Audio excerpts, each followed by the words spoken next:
राजसाहेब ठाकरे, व्यासपीठावरील सर्व शिवसेना, महाराष्ट्र नवनिर्माण सेना, राष्ट्रवादी काँग्रेसचे नेते, या सभेला जमलेले सर्व निष्ठावान ठाणेकर बंधू आणि भगिनी, निष्ठावान या शब्दावर किती टाळ्या पडल्या पहा. कारण ठाण्यातली लढाई जी आहे, ती निष्ठावान विरुद्ध बेईमान अशी आहे. आणि आजही ठाण्यामध्ये जे बाळासाहेबांनी निष्ठेचं बीज पेरलं ते तसंच्या तसं मला दिसत आहे. काल शिवतीर्थावर आतापर्यंतची महाराष्ट्राच्या इतिहासातली सगळ्यात विराट सभा झाली. त्या सभेत उद्धव साहेबांनी आणि राजसाहेबांनी जे तडाखे दिले त्या धक्क्यातून मिंधे फडणवीस अद्याप सावरलेले नाही. आणि आज जी ठाण्यातली सभा आहे, या ठाण्याला महत्त्व आहे. मुंबईच्या आधी जर शिवसेनेला किंवा बाळासाहेब ठाकरेंना जर कोणी सत्ता दिली असेल तर ती या ठाण्याने दिलेली आहे. त्या ठाण्याला परंपरा आहे. हे सांगतात, काही लोक विचारतात की पहा, फडणवीसांनी 100 सभा घेतात. मिंदे हेलिकॉप्टर घेऊन मुंबई ठाण्यातल्या ठाण्यात फिरतात आणि तुमची फक्त एकच सभा होते ठाण्यामध्ये. मी त्यांना सांगू इच्छितो, ठाकरे बंधूंना 1760 सभा घेण्याची गरज नाही. एक सभा पुरेशी आहे. जसं तुम्ही म्हणता ना, एक मोदी सब पर भारी. क्या सब पर भारी? आमच्याकडे 2 आहेत आता. सो सोनार की और 2 लोहार की. ठाणेकर, तुमच्यावरती फार मोठी जबाबदारी येऊन पडलेली आहे. महाराष्ट्राला आपल्याला दाखवायचं आहे लोकसभेला काय झालं, विधानसभेला काय झालं, कसे घोटाळे केले आणि विजय प्राप्त केला ते सोडून द्या. पण ठाण्याच्या महानगरपालिकेवर ठाकरे बंधूंचा, शिवसेना मनसेचा भगवा फडकवण्याची जबाबदारी ही ठाणेकरांवर आहे. या महाराष्ट्राची मराठी भाषा, मराठी संस्कृती याचं केंद्र ठाणे आहे. पण मला आश्चर्य वाटतं, राज्याचे मुख्यमंत्री देवेंद्र फडणवीस त्यांना कोणीतरी सांगायला पाहिजे की या राज्याची भाषा मराठी आहे. 2 दिवसापूर्वी ते वसई विरारला होते महानगरपालिकेच्या प्रचाराला. आम्ही असं मानतो की वसई विरार हा मराठी मुलूक आहे, पण आपल्या मुख्यमंत्र्यांनी तिथे हिंदीमध्ये भाषण केलं. वसई विरारची भाषा हिंदी कधी झाली? कशा करता हिंदीमध्ये बोलताय? हिंदीला विरोध नाही, पण वसई विरार जो मराठी मुलूक आहे, चिमाजी आप्पापासून पेशव्यांच्या, तिकडे तुम्ही मराठी ऐवजी दुसऱ्या भाषेचा वापर करता. म्हणजे तुम्ही एक भाग या महाराष्ट्राचा, मुंबईच्या आसपासचा हा कोणाला तरी आंदण देत आहे. ही लढाई जशी मराठी माणसाची, मराठी भाषेची आहे, तशी महाराष्ट्राच्या अखंडतेची आहे. आजच्या सभेला मी मगाशी गमतीने म्हणालो उद्धव साहेबांना, राजसाहेबांना, आजच्या सभेचं अध्यक्षस्थान गणेश नाईकांना द्यायला पाहिजे होतं.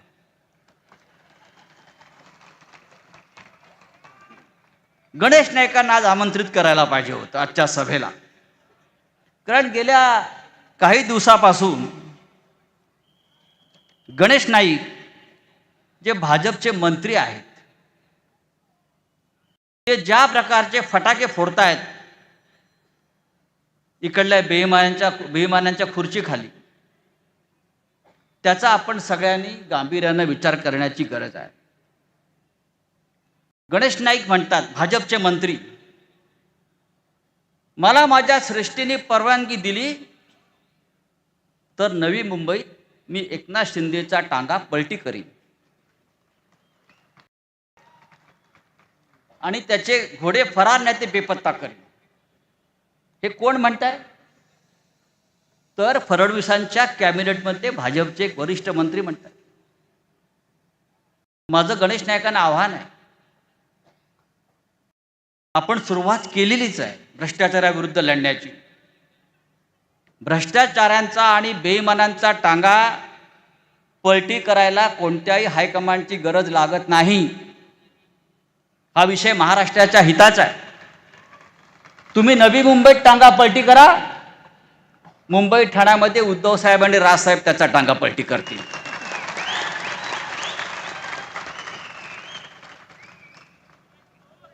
गणेश नाईक म्हणतात, भाजपचे मंत्री आहे, फडणवीसांचे खास, नवी मुंबईत हरामाचा पैसा वाटला जातोय. हरामाचा. आता हरामखोर हरामाचाच पैसा वाटणार. गणेश नाईकांना आमचं आव्हान आहे, हरामाचा पैसा म्हणजे कुठला पैसा? आपण मंत्री आहे, महाराष्ट्राच्या जनतेला कळू द्या की हरामाचा पैसा वाटला जातोय. हा हरामाचा पैसा या हरामखोरांकडे येते कुठून हे सांगण्याची जबाबदारी सुद्धा आपली आहे. संपूर्ण महाराष्ट्राभरात हरामखोरांचंच राज्य सुरू आहे. हरिश्चंद्राचं राज्य होतं ते उलथवून टाकलं. हरामाचं राज्य सुरू आहे. मित्रांनो, या राज्याचा एक मंत्री ठाण्याच्या पालकमंत्र्याच्या मिंधेचा रोज वस्त्रहरण करतो आहे आणि या राज्याचे मुख्यमंत्री मजा बघतायत. पण ठाणेकरांना, मुंबईकरांना मजा बघता येणार नाही. त्यांना आपलं कर्तव्य बजावावं लागेल. थापा मारतात. किती थापा मारायच्या? जर थापेबाजीमध्ये एखादा नोबेल पुरस्कार असेल तर तो देवेंद्र फडणवीस आणि एकनाथ शिंदेला विभागून दिला पाहिजे. नुसता विभागून देता कामा नये. तर त्यांच्या थापेबाजीचा संपूर्ण अहवाल चव्हाट्यावर आणला पाहिजे. दुसरे आमचे मंत्री अजित पवार, हे मी आज शांतपणे भाषण करतो आहे. मला शांतपणे थोडक्यात काही गोष्टी सांगायच्या आहेत. अजित पवार या राज्याचे उपमुख्यमंत्री, त्यांनी काय सांगितलं? भारतीय जनता पक्ष हा राक्षस आहे. हे आम्ही म्हणत नाही. आम्ही म्हटलो ते त्यांचे प्रवक्ते आमच्यावर तुटून पडतात. पण अजित पवार तुमच्या मंत्रिमंडळातला एक उपमुख्यमंत्री सांगतो आहे की भारतीय जनता पक्ष हा राक्षस आहे आणि भाजपची राक्षसी भूक मला पाहवत नाही. भाजपला सत्तेची मस्ती आणि माज आणि नशा आली आहे. माज हा शब्द अजित पवारांचा आहे. आता हा माज उतरवायला उद्धव आणि राज आहेत. आपण त्यांच्या पाठीशी उभं राहिलं पाहिजे. माज उतरवण्याचं हत्यार आहे, जे औषध आहे ते राज आणि उद्धव साहेबांकडे आहे. सध्या एक जाहिरात वृत्तपत्रामध्ये पाहायला मिळते चोरलेल्या धनुष्यबाणाची. एक जाहिरात कशी आहे? जगणं झालंय छान कारण धनुष्यबाण चोरलेला. तसं नसून जगणं झालंय छान कारण तुम्ही चोरलाय आमचा धनुष्यबाण. हा धनुष्यबाण फार काळ तुमच्याकडे राहणार नाही. बाळासाहेबांचं पुण्य फार मोठं आहे. त्यांचा देवारातला धनुष्यबाण ज्याने चोरला तो अमितशाही राजकारणात टिकणार नाही आणि हा मिंदे सुद्धा राजकारणात टिकणार नाही. बेईमान आणि गद्दारांना इथे स्थान नाहीये आणि त्यात ते ठाणा हे लक्षात घ्या. मी शेवटचे एकच सांगेन, या महाराष्ट्र छत्रपती शिवाजी महाराजांचा आहे. इथे निष्ठेला किंमत आहे.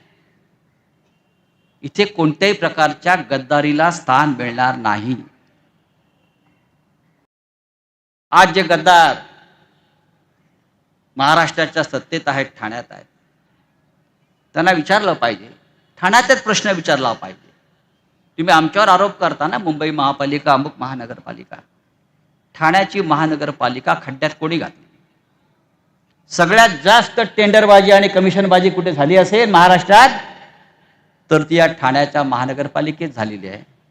आणि त्याला जबाबदार कोण आहेत? तर ही ती गुंडांची आणि माफियांची टोळी जी या महाराष्ट्रात सत्तेवर बसलेली आहे. या अलिबाबा 40 चोरला आता घरी बसवा. नुसता समोरून घोषणा देऊ नका. या महाराष्ट्रामध्ये उद्धव साहेब आणि राज साहेब यांच्या एकत्र येण्याने एक नवीन पर्व सुरू झालेलं आहे. हे पर्व वादळी आहे. एक वादळ निर्माण झालेलं आहे आणि त्या वादळाचे आपण साक्षीदार आहोत.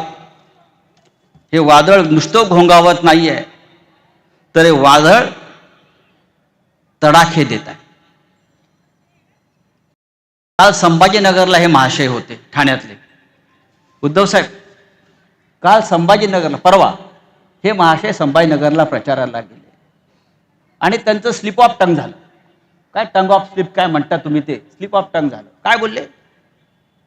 कालपर्यंत हे महाशय असं म्हणत होते की माननीय उद्धव ठाकरे यांचं सरकार हे बाळासाहेबांच्या विचारापासून दूर गेल्यामुळे आम्ही सत्तेतून बाहेर पडलो.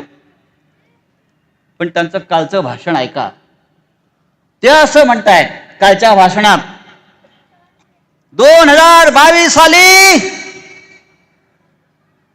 आम्ही बाळासाहेब ठाकरेंच्या विचारांचं सरकार, त्याचं तख्तापलट केलं. बाळासाहेब ठाकरेंच्या विचारांचं सरकार हा त्यांचा शब्द आहे परवाच्या भाषणामध्ये. पहा तुम्ही, बाळासाहेब ठाकरेंच्या विचारांच्या सरकारचा आम्ही टांगापलटी केला. याला टांग्याची फार आवड आहे. आपलं सरकार आहे तेव्हा याला टांग्याला जुंपलं पाहिजे. बाळासाहेब ठाकरेंच्या विचारांचं सरकारचा आम्ही तख्तापलट केला म्हणतो आणि हे बाळासाहेबांच्या विचारांचे वारसदार स्वतःला मानतात. यांच्या जीवात झडत कशा नाहीत अशा प्रकारची वक्तव्य करण्यासाठी तुमचा संपूर्ण नायनाट इकडली जनता करेल. एक प्रश्न नेहमी विचारला जातो आता अलीकडे मुलाखतीमध्ये, उद्धव आणि राजसाहेब एकत्र तर आले, पण ही त्यांची युती किती काळ टिकणार? तुम्हाला संपूर्ण जमिनीत गाडेपर्यंत तुमचा संपूर्ण नायनाट करून महाराष्ट्रामध्ये एक नवीन पर्व सुरू करेपर्यंत आम्ही एकत्र आहोत आणि शेवटपर्यंत एकत्र राहू. आपण अशीच साथ आणि समर्थन द्या. यांचा टांगापलटी झाल्याशिवाय राहणार नाही. जय हिंद, जय महाराष्ट्र.